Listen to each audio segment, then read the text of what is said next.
Well, hello, my friends, and welcome back to the garden. I'm here with Luna and Abby.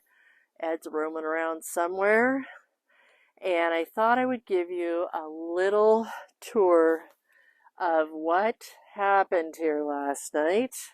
It's been coming, but it was predicted that we might. Are those pumpkins cool? Sorry, I just got distracted for a moment.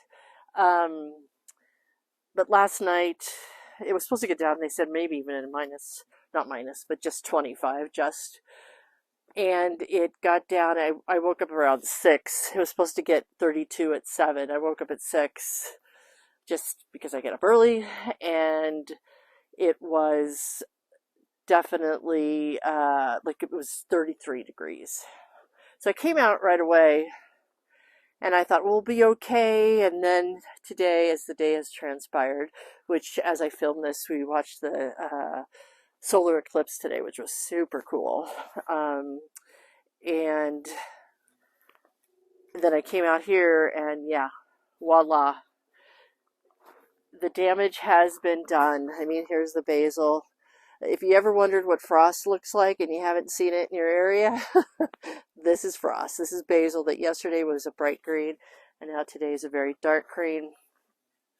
Some things are fine, like the kale and the Swiss chard. These guys are going to go down. What's going to happen is on the marigolds, like the flowers still look really great. So I'm going to go around as soon as I finish filming and do the tops again. I love doing these garlands. I've done them right here at the beginning. I've done them a couple times this summer and fall, and I just love doing these garlands with the marigolds. So I'm going to go ahead and cut them off, and then I can do that over the next couple days, because if it gets up into here, the flowers will die too, so I don't want to have that happen. I never did get to my carrots, so they should be fine though, because they are underground. But that's my biggest thing today, is just to get the marigolds up. There's still things like this sorrel, which I just love sorrel, because these are lettuces, cold weather crops. They're fine. I don't know about the mint. The mint looks still pretty good, and it's pretty hardy. There's peppermint and spearmint, and I think that this one looks a little weird green. I'll have to play around with that. The other thing I'm going to do too is pull all the strawberry plants out of here, so that in next spring we can just do a whole new batch. These strawberries are really, really old, and I just need to clean up this bed. It's gotten kind of out of control, and so I'm going to do that.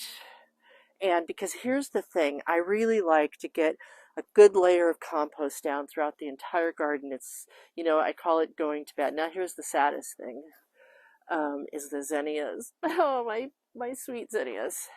I knew they're usually the first to go, and I just gotta rip them out and say thank you for the beautifulness they gave me all summer long. I still have a bunch of bouquets in the house, and yeah, and start the cleanup, which will take me probably a good couple weeks by the time I get to everything over here. These zinnias also got hacked pretty good. The tomato plants, history.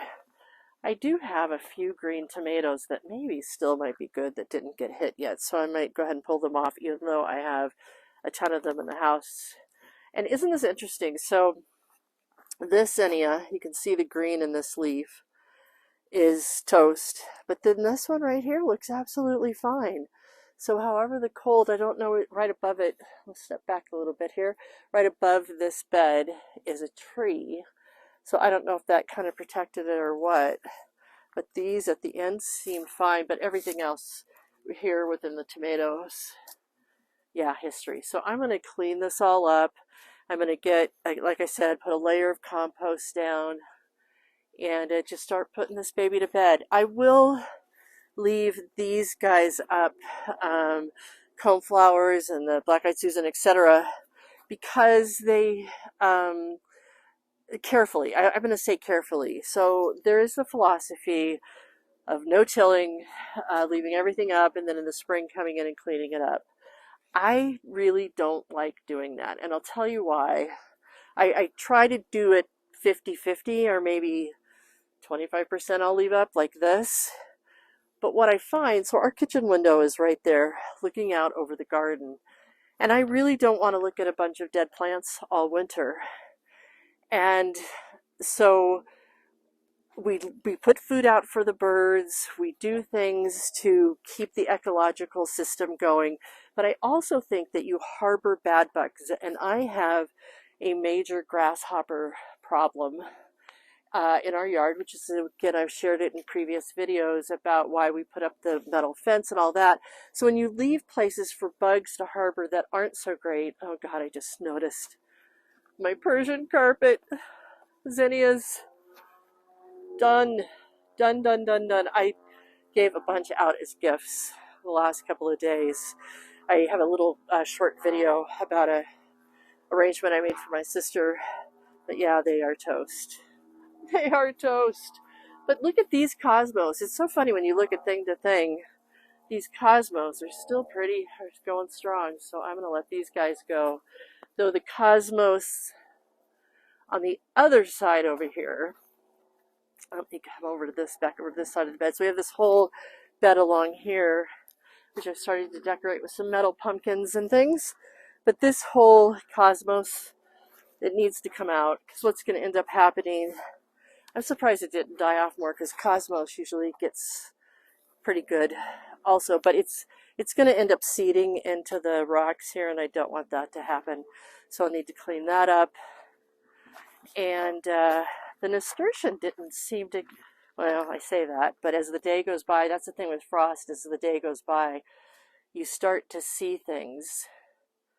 Yeah, things just start to not only see things, but things just start to get it. I don't know what the scientific term is, but you know, it's absorbing into the plant, that cold. But look at my eggplant. It was a great eggplant. Oh my gosh, this year it was so good. But this tomato's done, this nasturtium's done, and these zinnias are done. All right, and then another marigold that I'm going to go in and clean up what I can and call it good. Our pepper plant, look at, there's one more pepper. I better get it. Yeah, it's done though.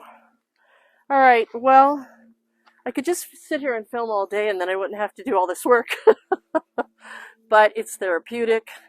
And oh, look at, there's another zinnia that is down. And yeah, so I'll give you a review when it's done. But yeah, it's time to put this baby to bed. I feel so grateful and full of grace at this moment in time, because I have been given the gift of this garden, and it's one of the reasons, again, I say this every so often in my videos, but it's just such a blessing in my life to have this garden and to be able to use my hands, the mindfulness of it, etc. Thank you, my beautiful garden.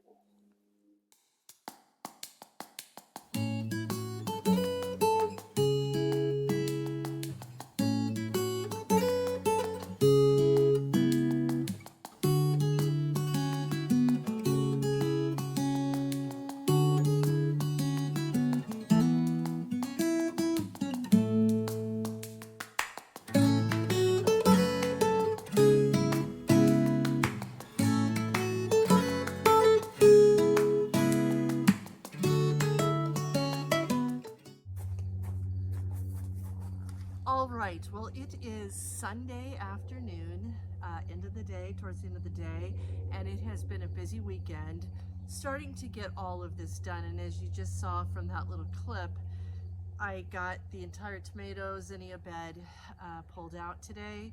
Got, on top of all the tomatoes that we have in the house, these are all the ones that I was surprised as I went in to the tomatoes. I found some sturdy ones. Like, they're really a really light green, not so much.